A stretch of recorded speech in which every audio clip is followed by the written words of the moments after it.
داره میگیره. سلام، من حسامم.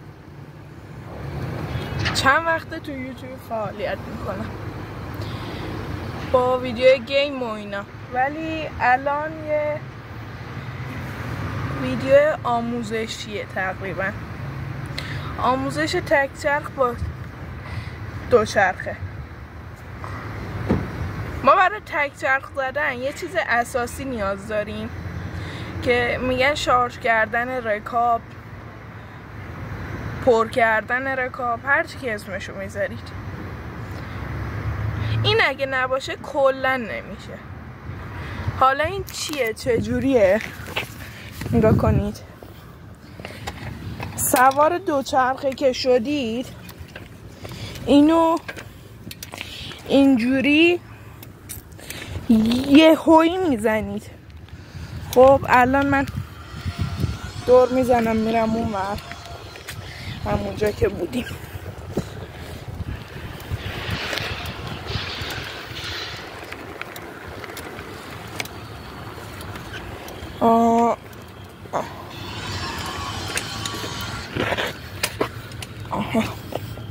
رسیدیم.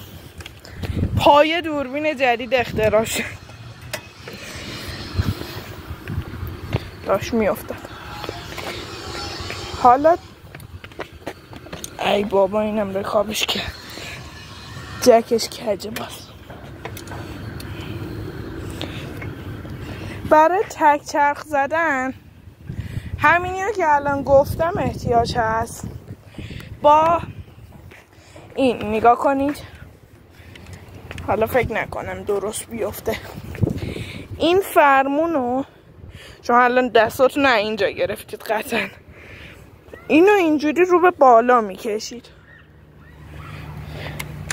جیغ میزنه. حالا یه دونه بزنم. ای بابا. خب نگاه کنید،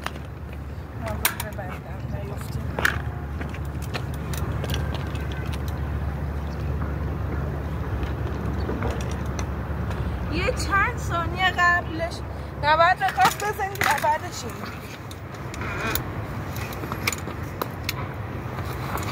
یه دونه دیگه هم میزنید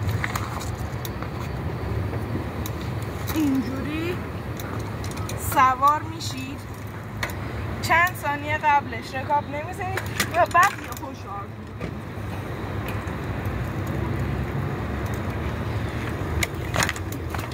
اینجوری. حالا بعضی ها دوست ندارن یاد بگیرن، میگن خود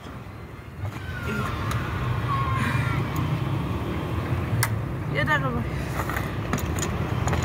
خب گذاشتم. بعضی ها دوست ندارن یاد بگیرن، میگن چرا، چه ضرورتی داره که ما یاد بگیریم.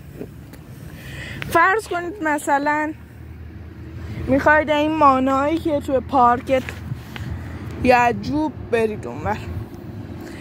حالا شما نمیخواید 2 ساعت پیاده شید، بلند کنید دوچرخه رو اونور بذارید، این اینجا به کارتون میاد.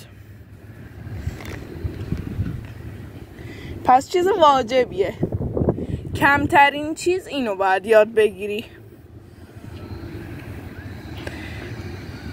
اگر آموزش بیشتر میخوای تو چنل هست، بیا اگه دوست داشتی این ویدیو رو ساب کن، لایک کن و اگه دلت هم خواست یه کامنت بذار.